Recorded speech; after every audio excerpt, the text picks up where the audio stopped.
Bonjour à tous, j'espère que vous allez bien. Dans cette vidéo, nous allons corriger le rituel 50, qui ressemble à un rituel que je vous ai fait faire pour voir si vous avez compris comment on lisait. Du coup, donc l'autre vidéo, c'était dans un tableau, les probabilités conditionnelles. Et maintenant, on va le voir dans un arbre pondéré. Donc voici le contexte, on a deux événements A et B. On a l'arbre pondéré, donc c'est contre. Et j'aimerais que ces probabilités, ici, vous les traduisiez avec le symbole inter ou sachant ou autre chose. Et puis ensuite que vous me fassiez une phrase pour me dire ce qu'on a calculé. Voilà, donc vous faites une pause sur la vidéo, essayez de chercher tout seul. Et puis venez voir si vous avez juste. Donc, première question, on veut regarder 10 sur 100. À quoi correspondrait cette probabilité? Donc ce 10 sur 100, il est ici. Donc en fait, il est en lien juste avec cette branche-là. C'est-à-dire que par rapport au départ, je vais vers A bar. Donc ça, c'est la probabilité de A bar. C'est-à-dire, c'est la probabilité de ne pas avoir des éléments de A. Donc ça, du coup, hop, c'est ma première probabilité à regarder. Ensuite, on a 3 sur 100. Alors, ce 3 sur 100, il est situé ici. Donc, ce qu'il faut comprendre, c'est que ce 3 sur 100, il arrive au moment où je suis arrivé en A et je vais vers B. Donc, c'est-à-dire que ici, c'est la probabilité de l'événement B, sachant que j'étais au niveau de A. Donc ça se note comme ça, ou on peut le noter aussi avec la barre verticale de manière d'écrire. Donc ça, si on le lit, c'est la probabilité de B, sachant A. Ensuite, petit c, donc ça c'était celui qui était en jaune. On voudrait faire 2 sur 100. Donc lui, il est situé ici. Donc faites une pause sur la vidéo, inspirez-vous du précédent, puis venez voir si vous avez juste. Donc ce 2 sur 100, il vient me dire que je cherche donc ce B bar, sachant que je ne suis pas à la base, sachant que ce qui est juste avant, pour pouvoir calculer nommer cette probabilité, c'est A bar. Donc c'est-à-dire que ici, je suis à la probabilité de regarder l'événement B bar, puisque je suis arrivé ici, sachant que, en fait, je ne suis pas à mon départ, je suis au niveau de A bar. Donc ça, c'est la probabilité de ne pas avoir B, sachant que on n'a pas, sachant qu'on ne veut pas, enfin oui, qu'on ne veut pas des éléments de A. Donc en fait, ça c'est notre manière, donc c'est la probabilité du contraire de B, sachant que je suis au contraire de A. Donc ça, c'est la violette. Ensuite, 90 sur 100, il est ici. Donc lui, je suis au niveau du départ et je vais vers A. Donc en fait, ça c'est P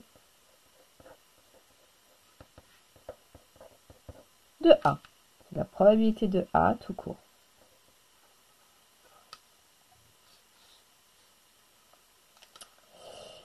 Je vais faire à côté le suivant. Donc petit e, j'ai 98 sur 100 fois 10 sur 100. Alors je vais faire un petit arbre à côté pour bien qu'on comprenne ce qui va se passer juste avec le nom des événements, comme il y a déjà beaucoup d'informations sur l'autre. Donc le 98%, je vais reprendre du couleur jaune, il est ici en fait, je ne recopie pas. Et puis on me dit fois 10 sur 100. Donc 10 sur 100, il est ici. C'est-à-dire que en fait là, je considère deux branches et en fait je considère un chemin. Je suis partie de la base, je vais vers A bar par rapport au 10%, et ensuite je prends 10%, de ces 10%, je vais vers B. Donc en fait, c'est tout le chemin là qui m'intéresse de considérer. Donc j'ai pris 98% sur les 10%.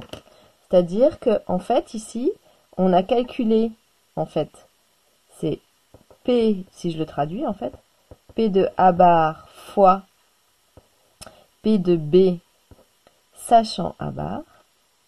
Et en fait, ça, on sait d'après le cours que c'est la même chose que la probabilité de A bar inter B. Dans notre cours, on avait défini ça à l'envers. On avait dit que la probabilité de A bar sachant B, c'est divisé par P de A bar. Et en haut, c'est la probabilité des éléments de B qui sont dans A bar. Donc, c'est-à-dire de B inter A bar.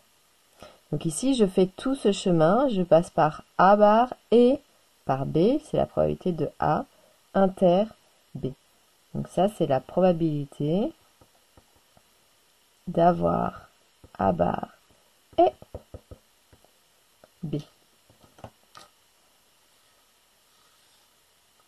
J'espère que je vais avoir assez de place pour finir. Je vais faire le petit f ici. Ce matin, c'est un peu Tetris, pardon.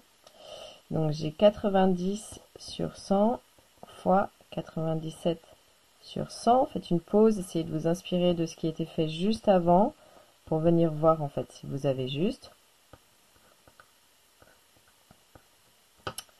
Donc ce 90 sur 100, c'était lui, fois 97 sur 100, c'était lui. Donc c'est-à-dire que je fais tout ce chemin-là.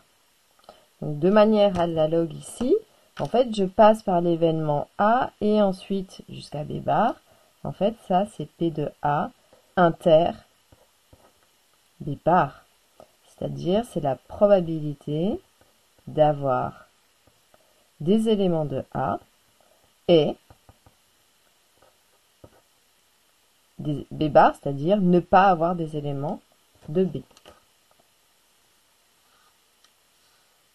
Attention, ici, c'est un et pas un ou, parce que là, je suis sur de l'inter. Et le petit g, donc j'ai 90 sur 100 fois 97, donc prenez le temps d'essayer de faire, pendant que je suis en train de recopier l'énoncé, à quoi ceci pourrait bien correspondre. Donc je refais un petit arbre pour comprendre où j'en suis dans les chemins, ou qu'est-ce qu'on me demande. Hop, je vais faire en violet. Donc 90 sur 100, c'était le nombre qui était ici. 97 sur 100, c'était le nombre qui était ici. Et on a ajouté 10 sur 100, c'était le nombre qui est ici, fois 2 sur 100, c'était le nombre qui est ici. C'est-à-dire qu'on vient de voir que là, je fais tout le chemin du départ pour aller de A vers B bar. Donc, la première probabilité, en fait, c'est P de A inter B bar. Et on a ajouté, en fait, je vais de A bar et ensuite je vais jusqu'à B bar. En fait, la probabilité de A bar inter B bar. Et bien ici, ça revient au même puisqu'on a regardé tous les éléments de B bar qui rencontraient A, tous les éléments de B bar qui rencontraient A bar. En fait, c'est le moyen pour calculer en tout la probabilité de B bar. C'est les deux cas de figure. B bar, il est soit relié ici, soit relié ici, en fait avec deux chemins qui sont indépendants. Donc en fait, ça c'est la réunion des deux qui fait le tout, qui est la probabilité de B bar. Donc je vous remettrai en dessous la vidéo qui est en lien avec le chemin inverse. Moi je vous donne un énoncé, et puis du coup comment je vais pouvoir remplir un arbre et interpréter tout ça. Et puis là du coup je vous avais donné pour essayer de comprendre d'où sortent des chiffres, parce que votre difficulté en général c'est de traduire ces éléments qui sont ici. Vous oubliez le fait que là, il y a un conditionnement. Je suis arrivé à un endroit, donc en fait je crée une condition en fait sur l'événement B. Voilà, j'espère que cette petite vidéo vous aura mis de la clarté et vous aidera à continuer dans la partie des probabilités conditionnelles. Si vous avez aimé cette vidéo, pensez à la liker, pensez à vous abonner à la chaîne et à les partager sur les réseaux sociaux préférés. Je vous souhaite une bonne journée, je vous dis à bientôt.